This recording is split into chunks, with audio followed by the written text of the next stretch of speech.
देश के 4 राज्यों में विजय प्राप्त करने के बाद प्रधानमंत्री नरेंद्र मोदी अपने होम स्टेट गुजरात के 2 दिन के दौरे पर 11 और 12 मार्च को वो अहमदाबाद में रहेंगे। इस बीच क्या कार्यक्रम है प्रधानमंत्री का, जानते हैं अहमदाबाद में मौजूद हमारे संवाददाता मनीष देसाई से। मनीष, बताइए, प्रधानमंत्री अहमदाबाद पहुंच चुके हैं, अब तक का कार्यक्रम क्या रहा है उनका और क्या है इस दौरे का पूरा प्लान?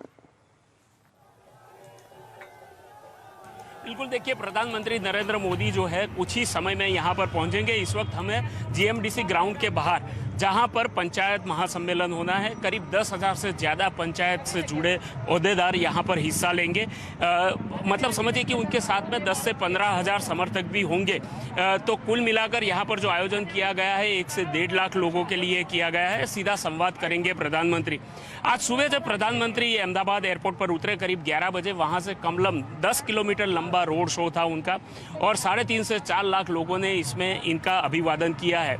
कल जिस तरह से बीजेपी ने 4 राज्यों में विजय हासिल की, उसका विजय उत्सव एक तरह से अहमदाबाद में मनाया जा रहा है। वजह यह है कि नवंबर 2022 में गुजरात के चुनाव होने हैं। यहाँ से वो संवाद खत्म करके उसके बाद वो जाएंगे राजभवन, गवर्नर के वहाँ पर उनके साथ मुलाकात करेंगे। साथ ही सोमनाथ ट्रस्ट की एक मीटिंग है, उसमें भी वो हिस्सा लेंगे। साथ ही जुड़ेंगे अमित शाह जो गृह मंत्री है। मतलब 2 बड़े नेता गुजरात में 2 दिन की मुलाकात के लिए है। वजह यह है कि 27 साल से बीजेपी यहां पर रूल कर रही है। एंटी इनकम्बेंसी का फैक्टर तो है ही। 2017 में केवल 99 सीटें मिली थी बीजेपी को, हालांकि वो सरकार बना पाई थी। लेकिन इस वर्ष का टारगेट अलग है, कम से कम 125 सीटों का टारगेट करके बीजेपी चल रही है और इसी की शुरुआत आज से हो रही है, ये कह सकते हैं। आप एक बड़ी चुनौती के रूप में इस वर्ष उभर के आ रही है, गुजरात में भी और देश के अन्य हिस्सों में भी। तो इसलिए प्रधानमंत्री खुद यहाँ आए हैं और अपने जो भी राज्य के ओहदेदार हैं उनको ये मैसेज देना चाहते हैं कि आप शुरू हो जाइए, अभी से शुरू हो जाइए, लग जाइए तैयारी के लिए और 125 का टारगेट हासिल करके दिखाइए।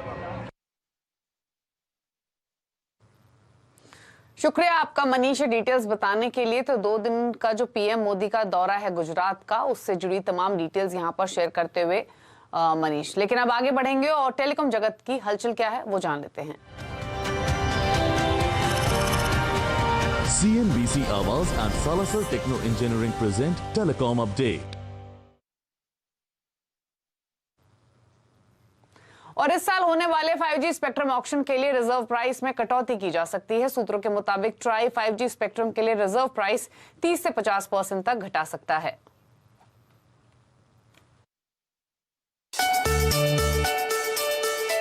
इस साल होने वाली 5G स्पेक्ट्रम की नीलामी में टेलीकॉम कंपनियों के लिए आर्थिक बोझ को कम करने के लिए टेलीकॉम रेगुलेटर ट्राई बड़ी सिफारिश कर सकता है।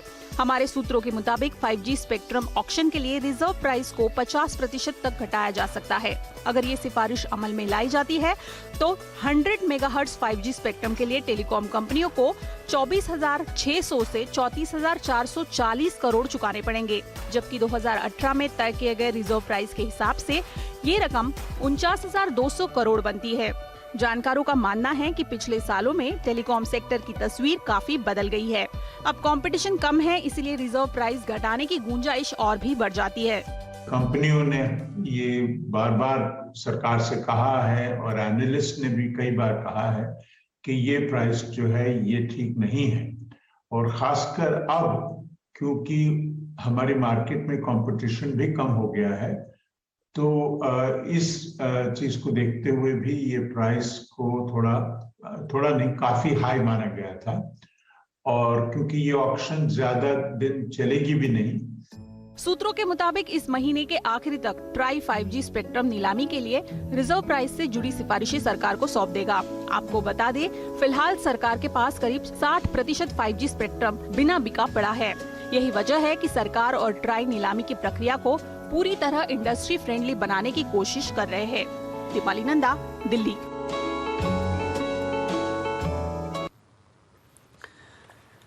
और अब बात करेंगे मार्केट अपडेट की। बाजार लगातार चौथे दिन तेजी के साथ बंद हुआ और हालांकि आज हमने थोड़ा कंसोलिडेशन, थोड़ी सी वॉलेटिलिटी आज मार्केट में आते हुए देखी। मिड और स्मॉल कैप स्टॉक्स में खरीदारी देखी। Pharma, PSC, metal, realty stocks में तेजी थी। ऑटो, आईटी स्टॉक्स थोड़े दबाव के साथ बंद हुए। डिटेल्स के लिए यतिन के पास चलते हैं। यतिन, बताइए पहले तो आज के सेशन की हाइलाइट्स। देखिए, आज 14 दिन लगातार बाजार में हरे निशान और जो है मोमेंटम ट्रेडिंग आपको देखने को मिली। हालांकि सुबह वीक ओपनिंग के बाद और थोड़े कंसोलिडेशन के बाद बाजार एक छोटे गेन के साथ बंद हुआ। अगर आप बात करें गेनर्स की, तो फार्मा स्टॉक्स और रिलायंस इंडस्ट्रीज के कारण आज बाजार को लोअर लेवल से काफी अच्छा सपोर्ट आता हुआ दिखाई दिया। ऑयल मार्केटिंग कंपनीज और मेटल स्टॉक्स में आपको सिलेक्टिव बाइंग दिखी। और अगर आप प्रॉफिट बुकिंग की बात करें तो IT स्टॉक्स और ऑटो स्टॉक्स में थोड़ी बहुत कमजोरी देखने को मिली। स्टॉक स्पेसिफिक मूव्स कहां थे अतन? देखिए, अगर बाजार के गेनर्स लूजर्स की बात करें तो निफ्टी से शुरुआत करते हैं और पूरे फार्मा स्टॉक्स का आज दबदबा आपको देखने को मिला। सिप्ला ऑल टाइम हाई और लगभग 6% की आपको यहां अपटिक देखने को मिली। सन फार्मा, BPCL और JSW स्टील जैसे स्टॉक्स में भी आपको 3 से 4% का गेन आता हुआ दिखाई दिया। लूजिंग एंड पे आपको काफी सारे FMCG और IT नाम दिखेंगे। तो FMCG में से आपको नेस्ले इंडिया लगभग 2% नीचे, मारुति सुजुकी, हिंडाल्को और NTPC जैसे शेयर्स में आपको थोड़ा बहुत कट आता हुआ दिखा। इसके अलावा TCS, इन्फोसिस भी थोड़े बहुत प्रेशर में दिखे। मिड कैप्स की बात करें तो काफी इंटरेस्टिंग मूव्स यहां देखने को मिले। GNFC फिर से मल्टी ईयर हाई पे लगभग 12.5% की बढ़त। बलरामपुर चीनी ऑल टाइम हाई लगभग 9% की बढ़त। JK पेपर और MCX में भी काफी अच्छे वॉल्यूम्स के साथ आपको कारोबार होता हुआ दिखाई दिया। लेकिन लूजिंग एंड पे भी आपको काफी सारे मिड कैप्स दिखे। लेकिन बहरहाल अगर हम स्पेसिफिकली फार्मा की बात करें, क्योंकि आज काफी सारा फ्लो आपको फार्मा में दिखा, तो यहां ग्रैन्यूल्स इंडिया, सोलारा एक्टिव जैसे स्टॉक्स में आपको 6% का गेन और लॉरस और एल्केम जैसे स्टॉक्स में आपको 3 से 4% का गेन आता हुआ दिखाई दिया। शुक्रिया यतिन, ये तमाम डिटेल्स बताने के लिए। तो ये था मार्केट का मूड और माहौल आज के सेशन के लिए। लेकिन कुछ और खबरों की अब बात करते हैं। गर्मी की छुट्टियों में अगर आप विदेश में घूमने जाना चाहते हैं तो अभी बुकिंग करा ली। अंतर्राष्ट्रीय उड़ानों के शुरू होने की घोषणा के साथ ही हवाई किराए थोड़े कम हो गए हैं। ज्यादा डिटेल्स ले लेते हैं हमारे संवाददाता रोहन सिंह से। रोहन, बताइए किराए कितने कम हुए हैं, आगे क्या ट्रेंड दिख सकता है? जी, अगर इंटरनेशनल डेस्टिनेशंस की बात करें तो लगभग 30 से 50% सभी डेस्टिनेशन पे 27 मार्च के बाद आपको कम किराए दिखेंगे। कारण ये है कि फ्रीक्वेंसी बढ़ रही है और इसलिए इसका असर एयरफेयर पे पड़ रहा है। अगर कोविड से पहले की बात करें तो लगभग सप्ताह में 4200 इंटरनेशनल फ्लाइट जाती थी, यानी कि 600 पर डे के हिसाब से। आज की अगर हम बात करें तो लगभग 300 इंटरनेशनल फ्लाइट्स जा रही हैं। पहले 60 डेस्टिनेशंस में जाती थी, आज की डेट में वो सिर्फ 40 कंट्रीज में जा रही हैं। लेकिन ये 27 मार्च के बाद बदलने वाला है। तमाम जो एयरलाइंस हैं वो अपनी फ्रीक्वेंसी बढ़ाने की घोषणा कर चुकी हैं। टर्किश एयरलाइंस और मलेशियन एयरलाइंस ने कहा है कि 2 साल के बाद वो दोबारा से शुरू करने जा रही हैं। एमिरेट्स जो है टोटल सप्ताह में 172 फ्लाइट्स चलाएगा। इसके अलावा इंडिया के जो इंडिगो है या फिर स्पाइस जेट है, इन्होंने सबने कहा है कि वो जो प्री कोविड लेवल की उनकी फ्लाइट का शेड्यूल था वो पूरी तरह से उन्हें करेंगे। और यही असर दिख रहा है कि अगर दिल्ली लंदन की अगर बात करें, अगर 27 मार्च से पहले वाले हफ्ते में अगर आप देख लें तो लगभग 60-70 हजार के लगभग का टिकट मिल रहा है आपको। वही उसके बाद की अगर देखें, तुरंत बाद की बात करें तो 35 हजार में आपको टिकट मिल जा रहा है। न्यूयॉर्क की अगर बात करें दिल्ली से तो लगभग 95 हजार का आपको टिकट मिलेगा वन वे का। वही अगर 27 मार्च के बाद अगर आप लेते हैं तो 55 से 60 में आपको ये टिकट मिल जाएगा। क्लियर ट्रिप जो एक ट्रैवल एजेंसी है, उसका कहना है कि जो इंटरनेशनल डेस्टिनेशंस के लिए उसके पास इंक्वायरी है वो लगभग 10 से 15% तक बढ़ी है। और जो सबसे ज्यादा सर्च किए जाने वाले डेस्टिनेशंस हैं उसमें दुबई है, टोरंटो है, लंदन है, शारजा है, इस तरह के डेस्टिनेशंस, बैंकॉक है, जहां सबसे ज्यादा लोग 27 मार्च के बाद जो है जाने की तैयारी कर रहे हैं।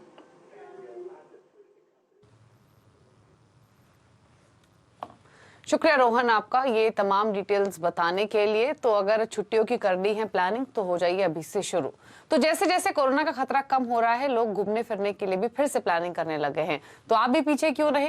वैकेशन आ रही हैं और आज ही प्लान करेंगे तो कम बजट में बेहतर डेस्टिनेशन की बुकिंग कर पाएंगे। आज कंज्यूमर अड्डा में होगी इसी पर बातचीत। कोरोना को टाटा, अब सैर सपाटा, शाम 5:27 पर।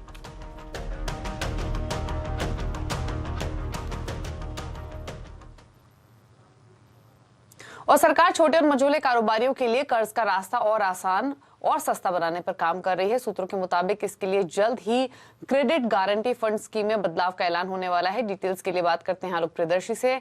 आलोक, यहाँ credit guarantee fund trust for MSE की बात हो रही है, किस तरीके के बदलाव की तैयारी है, क्या है डिटेल्स?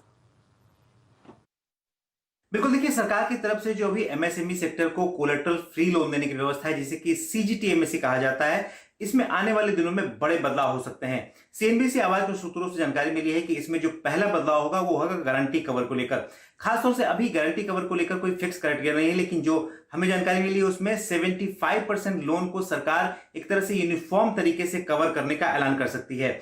दूसरा मोर्चा है इंटरेस्ट रेट को लेकर। इंटरेस्ट रेट अभी बैंक अपने रिस्क कवर के हिसाब से देते हैं, लेकिन खासतौर से इसमें एनबीएफसी को ज्यादा फायदा मिलता है। वो ज्यादा और मनमाना ब्याज दर देकर एमएसएमई को लोन देते हैं, और क्योंकि बैंकों से लोन नहीं मिल पाता, मजबूरन एमएसएमई को एनबीएफसी से ऊंचे ब्याज दरों पर लोन लेना पड़ता है। लेकिन हमें जानकारी मिली है कि सरकार इसमें आरबीआई के साथ मिल बैठकर बातचीत कर रही है ताकि इंटरेस्ट रेट को एक तरह से कैप किया जा सके, और इस दिशा में जल्द ही आरबीआई की तरफ से एक गाइडलाइन जारी हो सकता है। और तीसरा मोर्चा है वो खासतौर से डॉक्यूमेंटेशन और इसके एलिजिबिलिटी क्राइटेरिया को लेकर है। अभी इसमें जो जानकारी मिल रही है कि जो मौजूदा उद्यम पोर्टल है उसके साथ इसको लिंक किया जा सकता है ताकि जो डॉक्यूमेंटेशन और एलिजिबिलिटी क्राइटेरिया है उसमें पारदर्शिता आ सके, और एक तय क्राइटेरिया पूरा करने पर एमएसएमई को एक निश्चित समय में उनको आर्थिक मदद सरकार की तरफ से मिल सके। तो ये तमाम बदलाव आने वाले दिनों में इस स्कीम में देखने को मिल सकते हैं।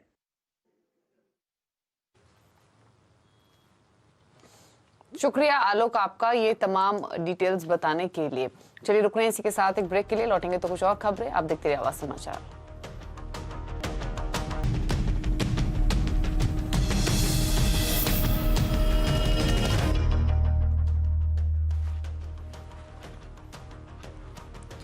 आप देख रहे हैं आवाज समाचार। और यूक्रेन से सभी भारतीयों की वापसी का मिशन पूरा हो गया है। ऑपरेशन गंगा का आज आखिरी चरण पूरा हो गया। 3 फ्लाइट से 900 से ज्यादा लोगों को रेस्क्यू करके उन्हें भारत लाया गया। विदेश मंत्री एस जयशंकर यूक्रेन और पड़ोसी देश, एनजीओ, एम्बेसी स्टाफ, वॉलंटियर्स का धन्यवाद उन्होंने किया। कुल 17,000 से ज्यादा लोगों को यूक्रेन से 12 दिन में लाया गया।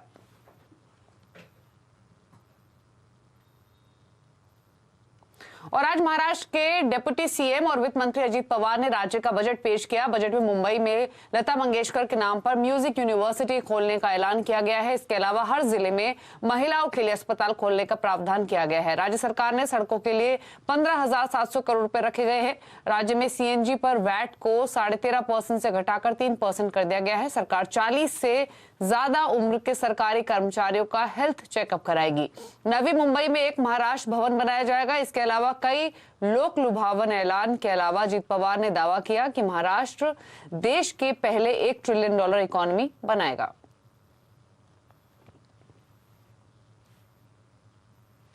और 5 राज्यों के चुनावी नतीजे क्या है मायने। आज चुनाव अड्डा में हम इसी पर करेंगे खास चर्चा शाम 5:57 पर।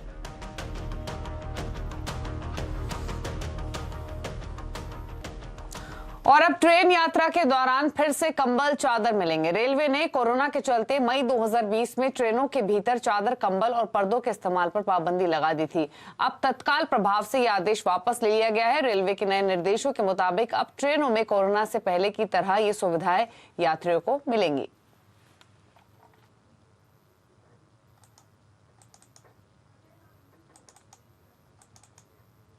और इसी के साथ इस बुलेटिन में तो इतना ही। खबरों पर लगातार अपडेट के लिए सीएनबीसी आवाज से जुड़े रहिए, ट्विटर, फेसबुक, यूट्यूब के जरिए। नमस्कार।